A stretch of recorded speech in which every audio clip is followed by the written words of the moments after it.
Hello my friend and welcome to Survival Superhero. Today we are going over a checklist for what you should include in your Get Home bag. Make sure to watch this one until the end because you need to have all of these items in order to survive. Make sure to subscribe to this channel so we can help you with survival and prepping regularly. Now let's get straight into this video. Everybody should have a Get Home bag. It's kind of like a bug out bag, but a Get Home bag contains everything that you need to safely make it back to your home during an emergency situation. Now, why do you need a Get Home bag? Disasters and emergencies do not just happen when you're in the comfort of your home surrounded by all your emergency preparations.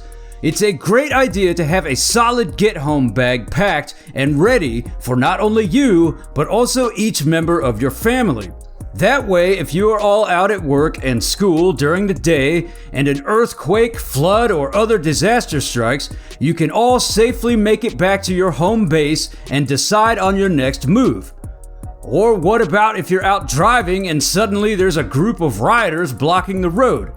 You can just park your car somewhere, grab your GHB, and safely make your way home on foot. If you don't have a Get Home bag, start packing one today. First, let's talk about the bag itself. Many people screw up on this part. You can't just use any old bag that you have lying around. So what makes a good Get Home bag? What to look for? You want something that's small and lightweight that also blends into your environment.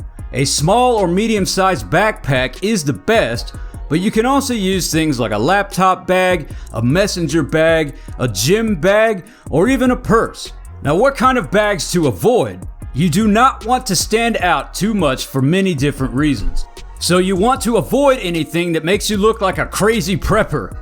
You want to avoid a bag that looks extremely tactical or anything that looks like it came from the military also. You might be carrying your Get Home bag with you to the office, school, appointments, etc. So you want to be able to blend in as much as possible. Military or tactical looking bags do not blend in at all and may actually cause people to worry about what you're carrying in there. You also want to avoid fancy name brands or overly expensive bags. These bags usually do not take as much abuse as less expensive bags that are built for rugged use.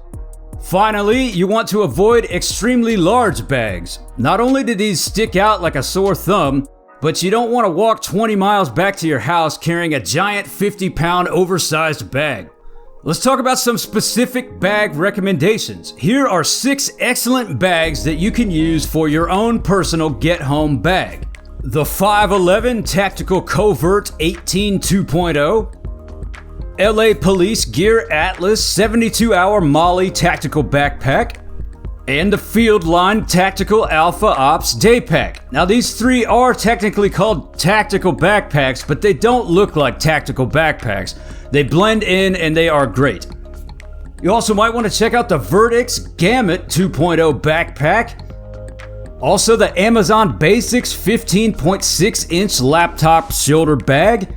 And finally the Bivy Original Anti-Theft Backpack. These are all excellent choices and you can find links to them in the description below. Now let's talk about essential items for your Get Home bag. Every Get Home bag is going to be different because it needs to be custom made for your specific needs.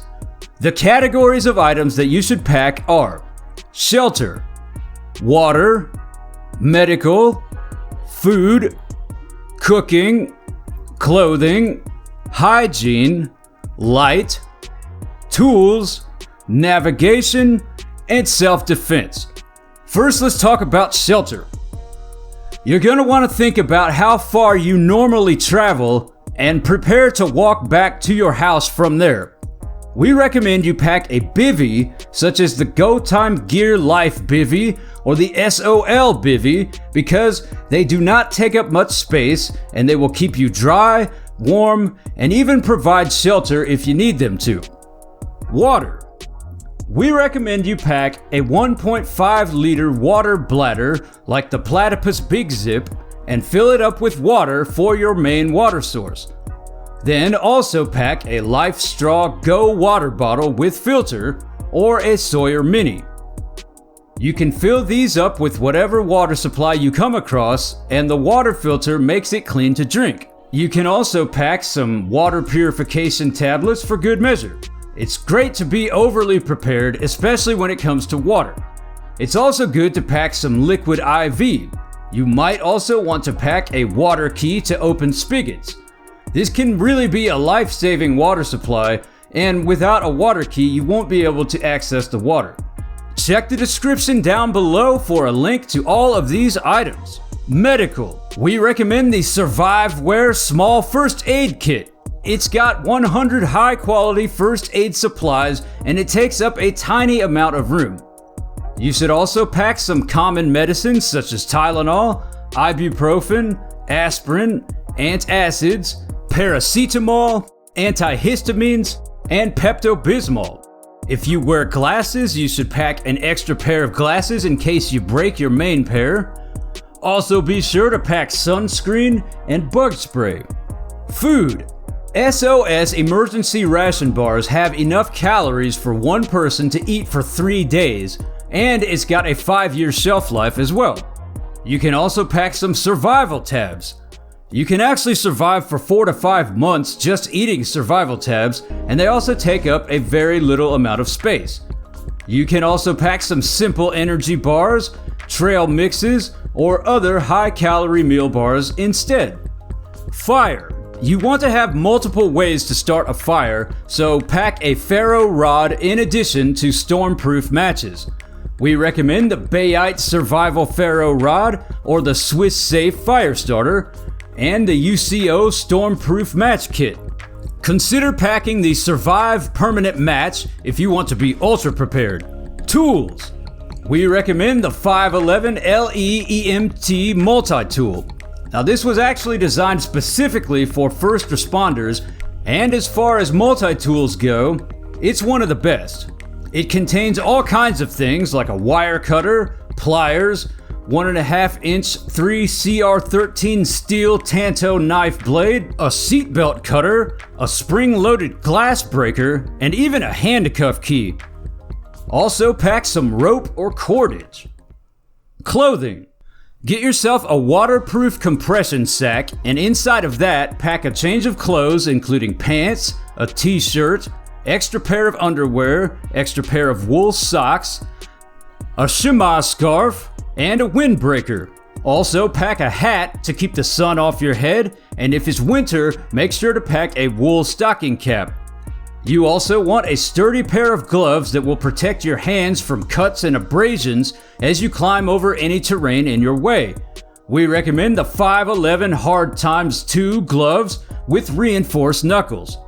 Also pack an N95 filtered face mask so you can breathe comfortably. You never know what kind of air you'll be forced to breathe in an emergency situation. You also might want to pack some comfortable shoes or hiking boots. Hygiene. Get a Ziploc bag and put inside of it things like a small toothbrush with toothpaste, hand sanitizer, chapstick, and some dude wipes. Next up is light. You absolutely need to be able to see in the dark, so pack some solid lighting equipment. We recommend the 511 HL XR1 headlamp multifunction light.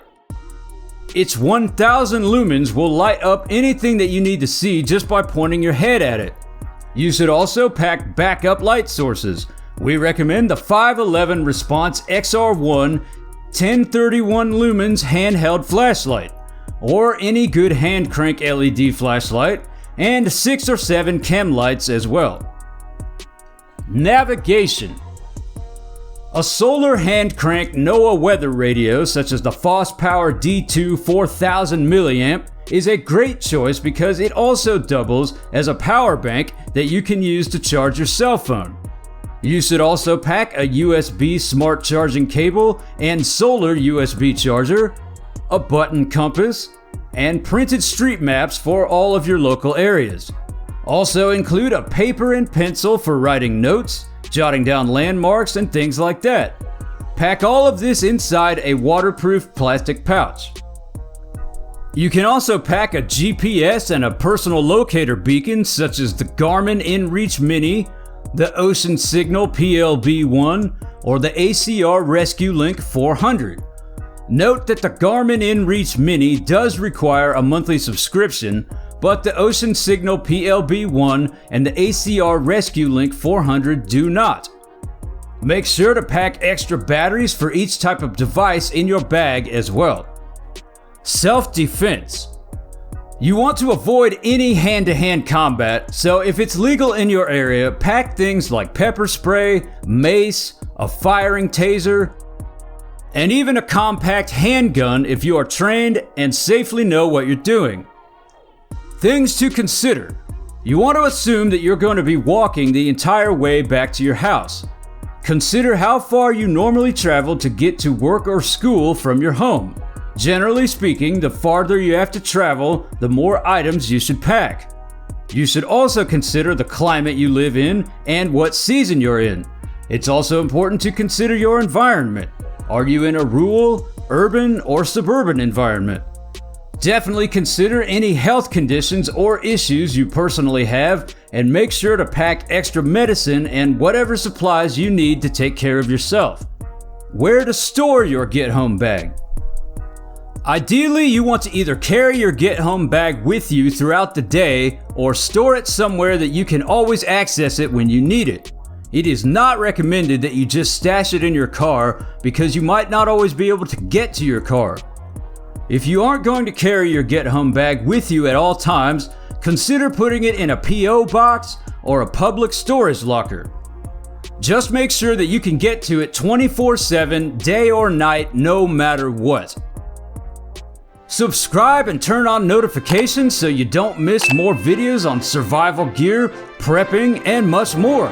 Check out this playlist of our top 10 videos of survival gear, and I will see you in the next video. Take care.